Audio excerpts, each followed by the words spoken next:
दोस्तों काफ़ी लंबे समय से स्टेनो 333 पोस्ट जो UPSSC का एग्ज़ाम होना है इंतज़ार चल रहा है।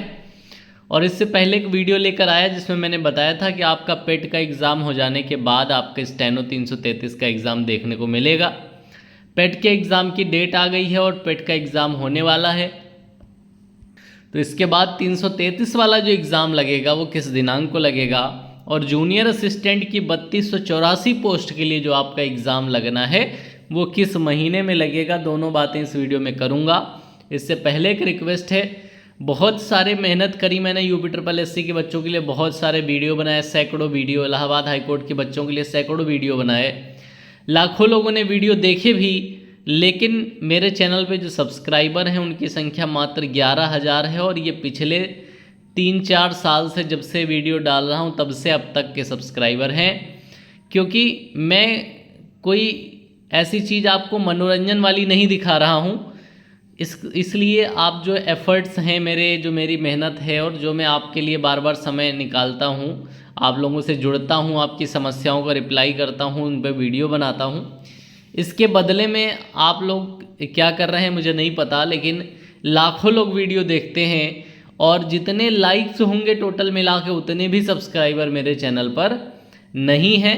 इसकी एक वजह मैं ये भी मानता हूँ कि मैं आप लोगों से बहुत ज़्यादा झूठे वादे नहीं करता हूँ, बहुत ज़्यादा पेड बैचेस लेके नहीं आता हूँ आप लोगों को अपने साथ जोड़ने के लिए।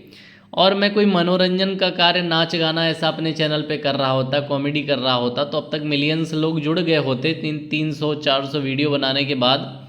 लेकिन पढ़ाई की बात करता हूँ, मोटिवेशन आप लोगों को देता हूँ, स्ट्रेटजी की बात करता हूँ, कट ऑफ की बात करता हूँ, एग्ज़ाम डेट की बात करता हूँ, एग्ज़ाम एनालिसिस की बात करता हूँ।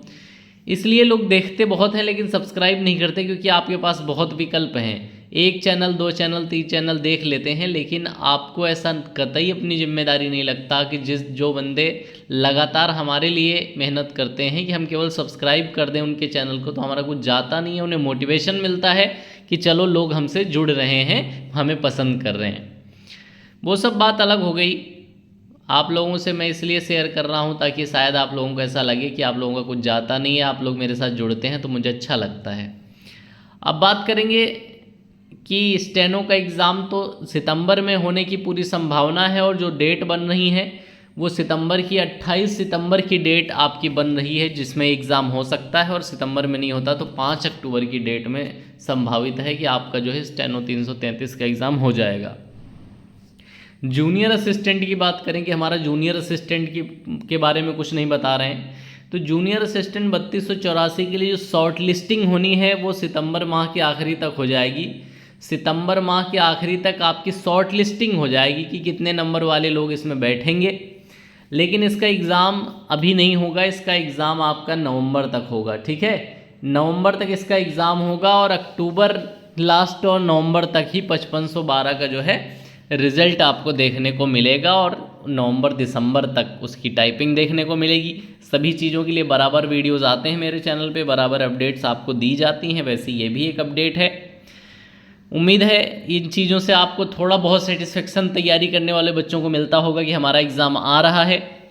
जिन लोगों का एग्ज़ाम इन दोनों में से कोई भी लगा है, एग्ज़ाम आए या ना आए, लेकिन अपनी तैयारी में आप ज़रा सा भी चूक ना करें, मॉक लगाते रहें आप लोग। प्रीवियस ईयर पेपर आप लोगों ने देख रखे हैं, सिलेबस आपको पता है, बुक्स आपने परचेज़ कर ली हैं, कोर्स आपने कोचिंग से किसी परचेज़ कर लिया है, ऐसा मैं मानता हूँ, इतना लंबा समय हो गया है।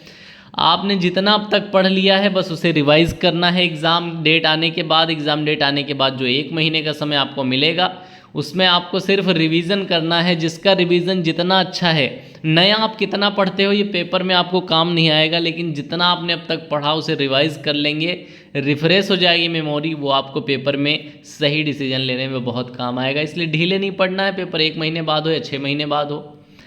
मैंने अपनी ज़िंदगी में जो गलतियां की, जो अनुभव है वो मैं आपको बता रहा हूं कि हमें लगता है कि पेपर आएगा तो रिवीजन कर लेंगे, हमने सब पढ़ा हुआ है, हमने कई बार पढ़ लिया है, क्या ही पढ़ना इसे, जो टॉपिक्स भूल जाता हूं उन्हें रिवीजन करके एग्ज़ाम देने चला जाऊंगा। लेकिन ये सब करने के बाद भी एग्ज़ाम में जब छोटे छोटे क्वेश्चन आते हैं और आप कन्फ्यूज़ हो जाते हो क्योंकि आपने हाल ही में उस टॉपिक का रिवीजन नहीं किया है, और ऐसे कन्फ्यूजन की वजह से अगर आप 2 से 3 प्रश्न गलत करते हो, यकीन मानो वो 2-3 प्रश्न ही ऐसे प्रश्न हैं जो सेलेक्ट होने वाले बच्चे और नहीं सेलेक्ट होने वाले बच्चे का गैप है। ठीक है, कभी कभी एक प्रश्न होता है सेलेक्ट होने वाले बच्चे और ना सेलेक्ट होने वाले बच्चे के बीच का गैप, वो बहुत ज़्यादा तकलीफ़देह है, क्योंकि वहाँ पर आपने जानबूझ के लापरवाही की। आपने अंत समय पर पूरे सब्जेक्ट्स का सभी का रिवीजन नहीं किया, आपने ओवर कॉन्फिडेंट होकर रिवीजन छोड़ दिया कि मैंने इस चीज़ को कई बार पढ़ लिया है, जो भी क्वेश्चन आएगा मैं कर लूँगा। आपने नई चीज़ें तो पढ़ ली लेकिन पुरानी रिवाइज नहीं की। यकीन मानिए नॉलेज से ज़्यादा आपकी श्योरिटी एग्ज़ाम में काम आती है, जहाँ विकल्प होते हैं 5 और माइनस मार्किंग होगी 1/4। 1/4 माइनस मार्किंग है, एक सवाल के 5 विकल्प हैं, और अगर आप श्योर नहीं हैं तो आप उत्तर नहीं लगा पाएंगे। आप कंफ्यूज हैं तो पक्का गलत लगा देंगे। इसलिए रिवीजन बहुत अच्छा कीजिए ताकि आपके दिमाग से कन्फ्यूज़न ख़त्म हो जाए। संभावित डेटे मैंने आपको बता दी हैं, चैनल के साथ ज़रूर जुड़ जाइएगा। टेलीग्राम चैनल पे भी मैं रेगुलर अपडेट देता हूँ, हर एग्ज़ाम की देता हूँ, हर नोटिफिकेशन, डेली जितनी न्यूज़ आती है, न्यूज़पेपर में जो भी आपके काम का आता है, सब कुछ देता हूँ टेलीग्राम पर। लेकिन समस्या वहाँ भी यही है कि वहाँ पे 1500 सब्सक्राइबर हैं पिछले 1 साल से, उनमें कोई इजाफा नहीं होता है, क्योंकि आपके पास विकल्प हैं। आप ऐसे ही कई कई चैनल्स पे विजिट कराते हैं पर किसी को ज्वाइन नहीं करते हैं, क्योंकि नोटिफिकेशन आना अच्छा नहीं लगता है। आप उसके बारे में नहीं सोचते, वो बंदा जब मेहनत कर रहा है, जब उसके सब्सक्राइबर बढ़ते हैं तो उसे अच्छा लगता है, वो और मेहनत करता है, और सब्सक्राइबर बढ़ते हैं तो फिर वो और मेहनत करता है कि लोग मुझसे जुड़ते जा रहे हैं, लोगों का मुझ पे भरोसा आ रहा है, मुझे और मेहनत करनी चाहिए। लेकिन व्यूअर्स भी अपने आप को होशियार समझते हैं कि शायद मेरे देख लेने से, सब्सक्राइब कर लेने से अरबों रुपए मिल जाएंगे।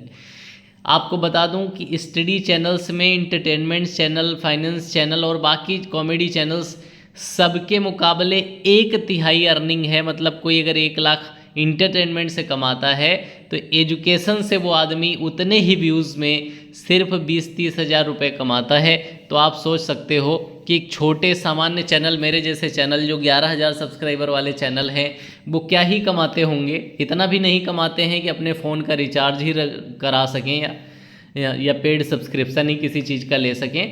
बस आपके जो आप जो सब्सक्राइब करते हो चैनल को, या लाइक कर देते हो, या कमेंट कर देते हो कोई पॉजिटिव सा, तो काम करने का मन करता है। बस इतनी सी बात है।